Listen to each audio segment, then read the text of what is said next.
네, 윤미향 더불어민주당 당선인 국회 소통관에서 기자회견을 열었는데요. 앞서서 이제 오늘 순서는 모두 발언을 했고요. 그다음에 정의원 활동에 관한 이제 문제를 밝혔고요. 또 그러면서 이제 공식적인 입장을 밝히기 전에 검찰 수사를 앞두고 있기 때문에 세세히 밝힐 수 없다는 점 국민께 양해를 부탁드렸고요. 지금 당초 지금 기자들과의 응답이 지금 이어질지 그 부분은 아직 확정이 되지 않은데요. 지금 상황상 보니까는요, 기자들과 질의응답을 할 것 같습니다.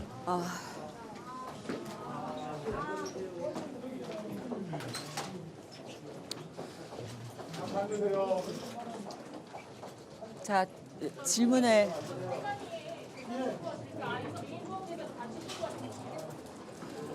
그렇지 않습니다. 아시아일보 이용 기자입니다.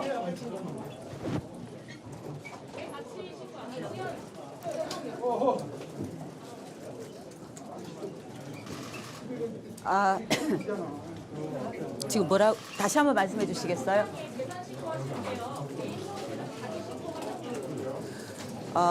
제가 갖고 있던 현금 그리고 부동산 또 다른 한편 김봉동 장례위원회에서 끝나고 사업이 끝나고 남은 제 재산은 모두 신고하였습니다.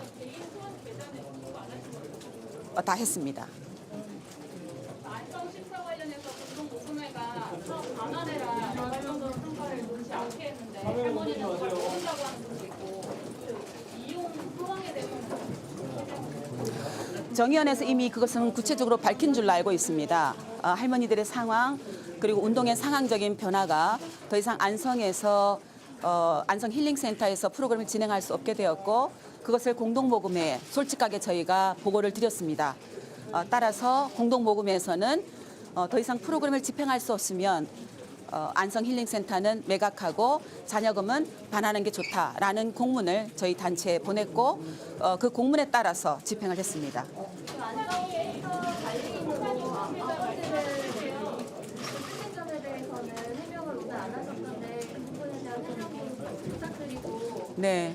그리고 뭐 책임들이 있으면 책임지겠다고 하셨는데 나중에 그런 문제가 사실로 드러나면 상대하실 의향이 있는데 우선 안성 힐링센터에 저희 부친을 고용했다라는 것은 이미 정의원의 해명자를 통해서도 사과의 말씀을 드렸습니다. 하지만 프로그램을 운영하지 않는 그런 현실, 다른 한편으로는 주택을 빈 집으로 관리 없이 놔둘 수 없는 그런 여러 가지 현실 때문에 최소한의 관리를 할 수 있는 방법을 강구하던 끝에 저희 아버지께 부탁을 드렸고 인건비라고 제대로 산정할 수가 없었기 때문에 최소한의 그런 급여를 지급하고 부탁을 드려서 일을 하게 되었습니다. 단 그럼에도 불구하고 저희 친정 아버지를 안성 힐링센터에 직원으로 채용했던 것은 잘못되었다라는 말씀을 드리고요. 그 점은 다시 한번 죄송하게 생각을 합니다.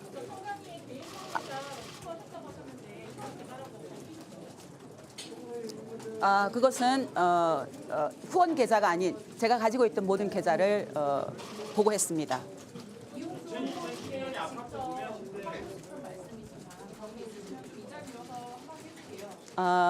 이용수 할머니에게 제가 배신자가 되어 있는데요. 사실은 1992년부터 이용수 할머니와는 제가 30년간 같이 활동을 해왔습니다. 그럼에도 불구하고 30년이라는 세월과 달리 할머니께 충분히 소통하지 못했고 또 할머니가 배신자로 느낄 만큼 제가 신뢰를 드리지 못했다라는 것 그것은 할머니께 지금이라도 사죄 말씀을 전하고 싶고요. 그 뒤에 제가 할머니께 사과 말씀을 드리려고 여러 차례 시도를 했지만 이미 그것은 할머니께 변명에 불과하다는 것을 깨닫게 됐습니다. 앞으로도 할머니에게 제 마음을 진심을 전하는 일은 노력은 계속하고 싶습니다. 원님 검찰에 소환 신청 받으셨나요? 아직 받지는 않고 있고요. 지금 현재 정의연의 활동가들이 조사에 임하고 있습니다. 할머니 비례대표 출마를 말리셨던 이유는 뭔가요? 제가 특별히 말렸다라기보다요. 녹취가 있어서 기사로 실렸다라는 것을 제가 기사로 접했습니다. 이번에 며칠 전에 기사로 접했는데 그때 당시 상황을 정확하게 기억할 수는 없지만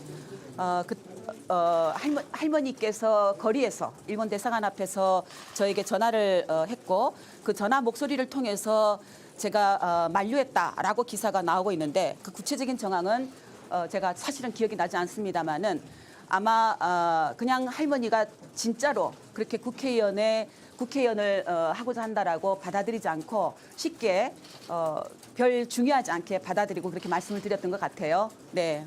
의원님 불체포특권 생기시는데 검찰 소환하면 응하실 생각이십니까? 저는 피할 생각은 없습니다. 피할 생각은 없고요. 앞으로 그 검찰 수사 과정이나 그 이후에 따르는 모든 책임은 제가 성실하게 임할 생각입니다. 개인 계좌로 받은 사업은 왜요? 공개하실 생각 그건 검찰에서 상세하게 소명될 것이라고 생각합니다. 법원이 신고하신 예금 3억 2천만 원인가 되는 액수요. 그 액수 안에 개인 계좌로 받은 후원금이 혹시 조금 포함되어 있거나 하는 부분은 없나요? 없습니다. 내일이면 국회의원이 되시는데요. 지금 그 알려진 것 이외에 본인이 부끄러운 점이 있다면 한두 가지 더 말씀해 주시기 바랍니다. 글쎄요. 지금 의혹으로 제기된 것도 너무나 많고 충분해서 그 외에 제가 어떤 부끄러움이 있는가는 앞으로 더 생각을 해보고 싶습니다. 계속 자성하고 반성하고 있습니다. 개인 계좌로 그 통장의 모든 공공의 목적이 된 그런 단체에서 개인 계좌로 그 돈을 받는 이유는 뭐 특별한 이유라도 있었습니까? 보통은 전체 할머니를 위한 활동에는 저희가 정협이나 단체 명의로 활동을 했습니다. 그러나 장례위원 경우에는 이미 말씀을 드렸습니다마는 제가 상주였고 또 김복동 할머니가 살아계실 때 부탁을 한 점도 있었고 장례위원회가 단체가 아니다 보니까 상주였던 제 이름으로 계좌를 낸 것이었고요. 그 외 기론옥 김복동 할머니를 유럽으로 모시고 가면서 비즈니스 자소로 모시고 가고 싶다라는 그런 사적인 뜻이 그것은 전체 할머니를 위한 것이 아니었기 때문에 제 개인 계좌로 모금을 해서 할머니를 비즈니스로 편하게 모시고 가고 싶다 하는 취지에서 진행이 됐습니다. 하지만 그럼에도 불구하고 개인 명의로 그렇게 했다라는 것은 명확하게 잘못이고 그것은 마찬가지로 지금 검찰에 고발되어 있는 사항 중에 하나입니다. 앞으로 그것은 소명해 갈 수 있도록 하겠습니다. 저는 할머니들에 대한 비난은 좀 중단해 주셨으면 좋겠고요. 할머니들은 일본군 성매제 피해자라는 그 아픔을 겪은 것만으로도 존중받고 보호받아야 될 분들이라고 생각합니다. 그리고 한국 사회가 보수적이고 가부장제적이어서 피해를 억압당하고 침묵을 강요하고 있을 때 내가 피해자였다. 목소리를 낸 것만으로도 용감하고 용기 있는 행동으로 평가받고 그렇게 역사가 기록을 해야 된다고 생각을 합니다. 더군다나 30여 년 동안 한국 정부가 하지 않는 일 그리고 한국 시민사회가 침묵하고 있던 일을 몸소 노구를 이끌고 세계 각지를 돌면서 운동했던 것 그래서 세계 여성 인권 운동의 중심에 서셨던 할머니들 그분들의 그 삶은 지금 우리가 충분히 오히려 우리가 미안해하고 반성해야 될 것이다라는 생각을 합니다. 그분들에게 돌팔매를 던질 수 있는 분은 저는 한국 시민사회 속에서는 없다. 그렇게 말씀을 드리고 저 또한 마찬가지입니다. 당내에서 사퇴 권유 있었나요?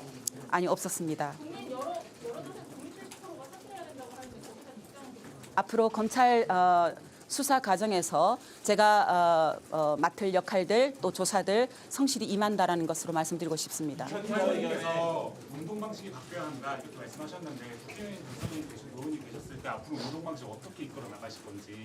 사실은 저는 이제 정의연의 사표를 지난 3월 20일에 냈습니다. 정의연에서 운동 방식은 앞으로 더 적극적으로 토론하고 논의하고 할머니가 제안하신 말씀에 경청해서 새겨서 반영할 것이라고 생각이 듭니다. 할머니의 말씀 속에 가장 중요하게 있었던 것이 증오를 키우지 않고 또 미래 세대들에게 역사 교육을 시키는 문제 이런 문제를 굉장히 강요해서 말씀하실 때마다 하고 있는 우리가 알고 있는데요. 그렇게 말씀을 드리고 싶어요. 이용수 할머니와 김복동 할머니, 김학순 할머니 수많은 할머니들이 수요시장에서 목소리를 냈던 것은 증오를 키운 것이 아니라 분쟁을 키운 것이 아니라 분쟁을 평화로 만들고 싶어 했던 그런 운동이었다라는 것 또 뿐만 아니라 자기 자신들의 아픔을 넘어서서 세계 무력 분쟁 지역의 성폭력 피해자들에게도 평화와 안정을 만들어주고 싶어 했던 운동이었다라는 것, 그것을 말씀드리고 싶고요. 이용수 할머니께서 말씀하셨던 미래 세대들에 대한 교육, 그리고 한일 청소년들 간의 교류, 진정한 미래지향적인 관계, 그건 사실은 할머니들의 책임이 아니고 또 한국 시민사회만의 책임도 아니고 한국 정부와 국회와 그리고 일본의 시민사회, 일본의 정부와 일본 국회 모두가 함께 노력을 해서 이루어야 될 과제라고 생각합니다. 그것은 저 또한 앞으로 어떤 상황이 오더라도 제 삶 속에서 그것을 슬기롭게 또 지혜를 내서 국민들과 함께 만들어 가고 싶습니다. 의원님, 저 2015년 10억엔, 일본 정부 10억엔을 할머니한테 받지 말라고 이렇게 권한 적은 없으십니까? 없습니다. 저는 저희 정의원은 정대협은 2015 한일 합의가 발생하고 나서 한국 정부가 피해자들을 방문하면서 2015 한일 합의 내용을 설명했다라는 것을 할머니들을 통해서 들었습니다. 그래서 할머니들 통해서 어떤 방식으로 보고를 받았냐면은 일본 정부가 사죄했대, 일본 정부가 배상했대, 그래서 돈을 준대. 라는 식으로 정부가 보고했다라고 해서 저희 단체 활동가들이 제가 직접 전화를 다 드릴 수는 없고요.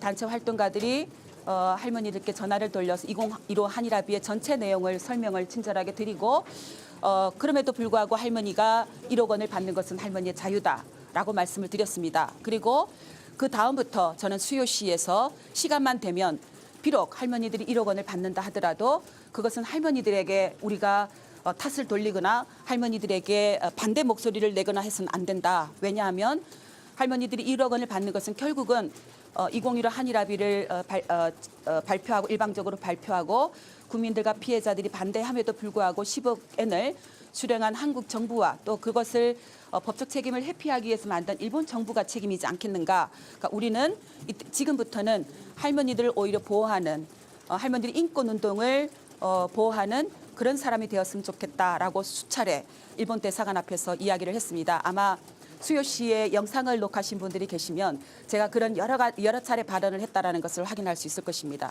의원님 그 다음에 제가- 오셨는데 혹시 잠깐만요. 사태에 대한 잠깐만요. 이걸 뭐 계속 이렇게 진행하기가 힘든 상황이고 그다음에 오늘 이제 사실상 뭐 내일부터 임기가 시작되지만